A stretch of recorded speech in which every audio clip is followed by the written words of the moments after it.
Ooh, come on, camera. There we go. Hey, you guys, and welcome back to my channel.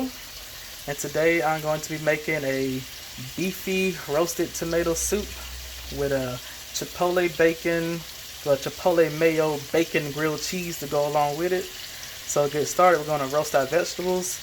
And here I got a pound of baby carrots inside of my pan that I sprayed with some olive oil. Then over here, I got 5 vine tomatoes, regular size vine tomatoes that I quartered. But they're pretty decent. They're pretty good, decent size, a little over medium size. The vine tomatoes that I cut in quarters. And then I got 10 ounces of some golden snacking tomatoes, the sweet ones. So I'm gonna go ahead and throw those in the oven at 350, and we're gonna let it go till it get blistered, maybe about 20 to 30 minutes. We're gonna keep checking on them or whatnot. So that's that on the vegetables. And over here I got some beef stew meat cooking up in my frying pan right here. I'll drop my spoon. Grab another one.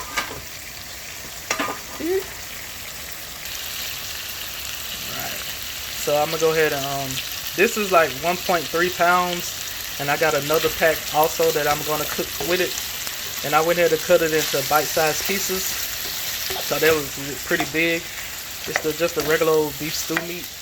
It's pretty cheap at any grocery store or farmer's market, wherever you shop. I think I spent like $5 for 1.3 pounds. So it's pretty good. But it's tough. Okay? But it's tough, so you have to cook it for a while. So I'm gonna just put it in this frying pan until it gets a nice little brown on it. And this is just the first batch. After this done, I'm gonna throw in the next batch. But that's pretty much it. So once it's brown, we'll move on. Okay, you guys, I got the first batch done, and now I'm working on the second batch. And something I forgot to mention when I did the batches, I added a little salt and pepper. So I'm gonna go ahead and do that now. Just a little. Just to season our beef. And that's our pepper. Fresh ground is best. So invest in your pepper grinder. They don't cost that much. And get that little stir. And that's it. You see all these little brown bits in the pan. We're going to use those. We're going to deglaze those with our onions and garlic. That's why I didn't add any onions to the pan itself when I'm roasting the vegetables. So you can if you want to, but I just want to saute them in the brown bits, give them some flavor. Alright, so that's it for that. We're going to let this batch brown, then we're going to move on. Okay, you guys, the second round is ready, well, done. So now I got my beef bits, the brown bits all up in the pan, so I'm going to add 1 large onion to the mix. To help deglaze it.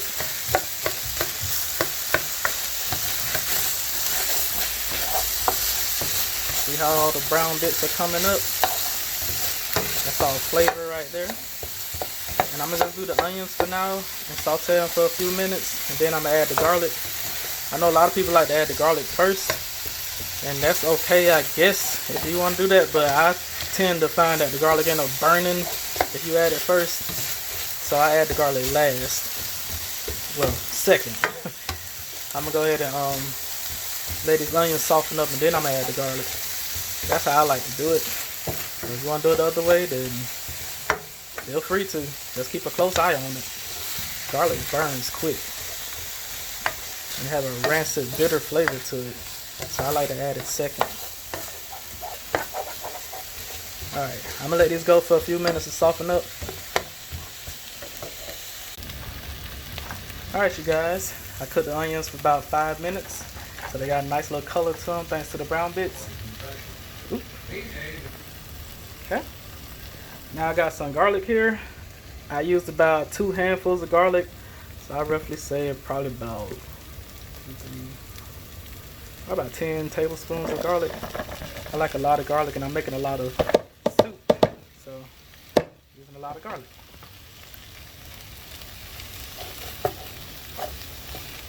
And you go ahead and saute that up with the onions.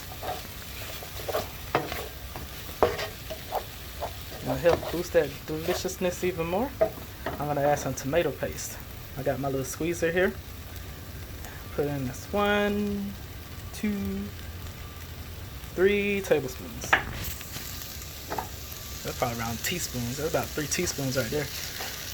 Yeah, so that's enough. I'm gonna let this saute too.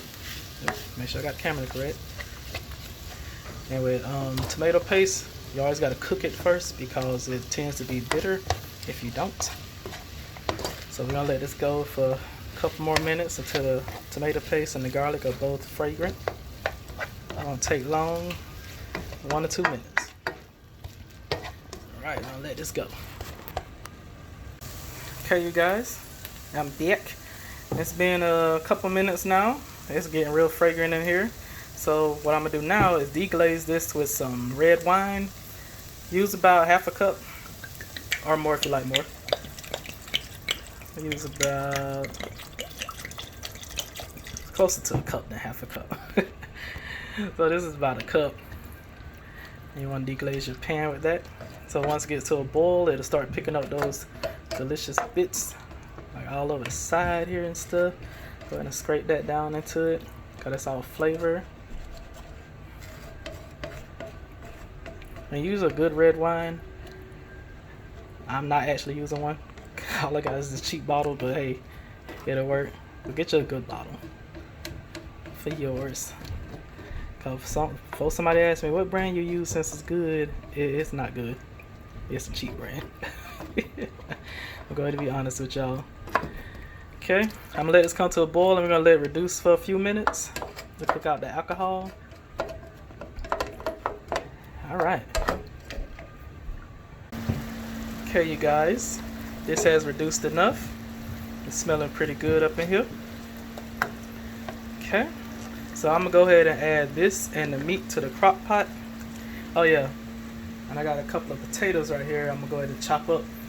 I'm gonna put them all in the crock pot along with the roasted tomatoes that's inside the oven right now, which by the way we need to go ahead and take a look at. So let me go and throw this in the crock pot and I'll show you guys the tomatoes. Alright you guys, and here are my vegetables. It's been like 35 minutes. The carrots have got some color. The tomatoes done started changing up too.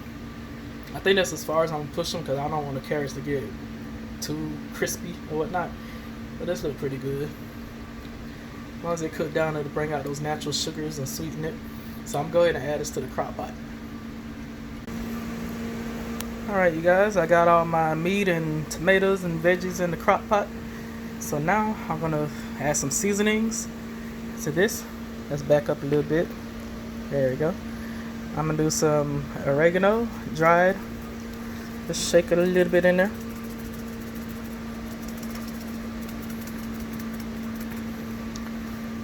Hold on, let me take this off. Gotta shake a little bit better or quicker. Okay, a couple tablespoons is good. Then we're gonna put some garlic powder. You know we already have garlic in there. I like to bump up that garlic flavor even more. So add some garlic powder. Remember, you can add whatever type of seasonings you like. You know, it's not no base rule for this. Just whatever your family likes is good. So I'm gonna put some basil leaves, dried basil. Or you can add some fresh, that'd be good too. A couple tablespoons of that. I would add some fresh basil, but I didn't have any. So dried is fine, it's just as good. Then some thyme, dried. Again, use fresh if you got it.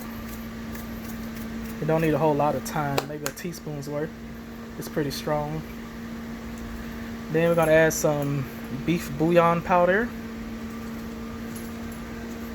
Shake in probably about a tablespoon's worth. And I'm gonna add a little bit of the chicken and tomato powder. Just a little.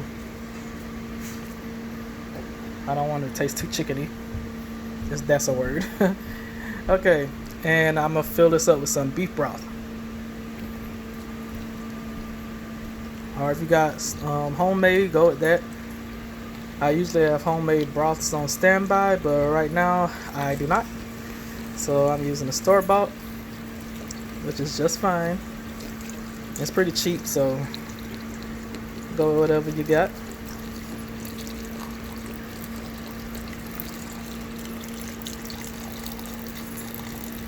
That was that whole container. I'm gonna go ahead and add a second one, which is 32 ounces for each one.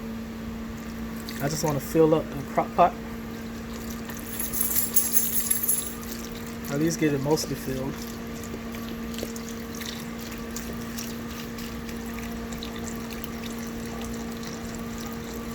Yep, both containers. That was just perfect. You can see the little rim. It's right there. Oh, one more season I forgot. Pepper. Since we already have broth and bouillon powder in, that's our salt element, so you don't need it anymore. Just that once this is done, taste it to see if we need any more salt. But this should be good, because the broth has salt, bouillon powder has salt, so you should be fine. Just make sure you taste it at the end.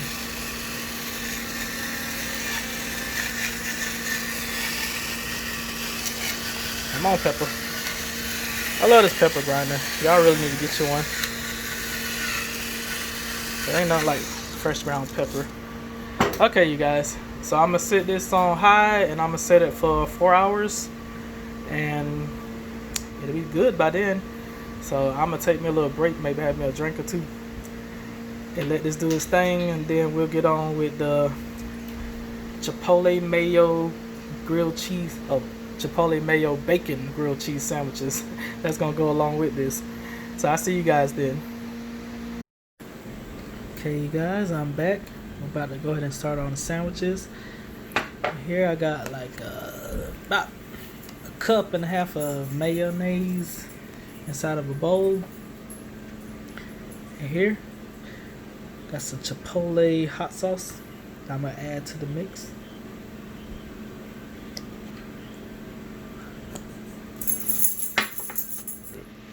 About 2 teaspoons of it. Oops, sorry.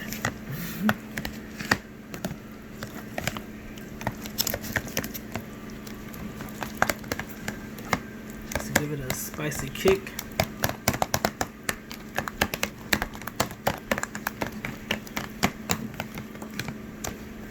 I'm gonna put this inside the bread.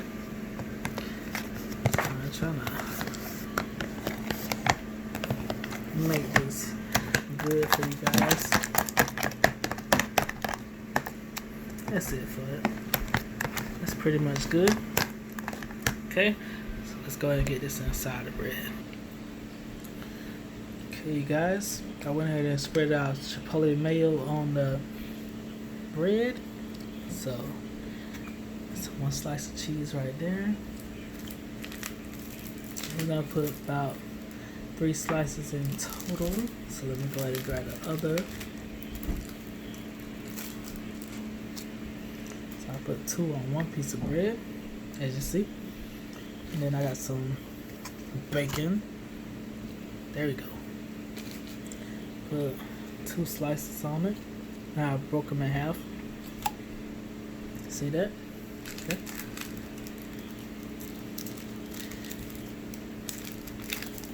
You see a little mess, that's from the biscuits I made earlier. Then I put the 1 slice on top. Then boom, the slice with the other Chipotle Mayo on top. That's it. We're gonna throw this on the skillet. Okay, guys. Sorry, forgot to mention that I put some plain mayonnaise on the outside of the bread. So we got a Chipotle Mayo inside, got a plain mayo outside. And put the sandwich on there. So we're gonna go ahead and toast this on both sides. Can you see it? I cooked some bacon earlier, so that's where all those spots right there are from. Anyway, I'm gonna toast this on both sides and melt the cheese, and we'll be good to go. We're gonna add it to the soup. And good. Alright. Okay, guys, and That's our grilled cheese sandwich cooked all the way, as you can see. So I'm gonna go ahead and plate this up and show you guys the final result. Look at that. Yes.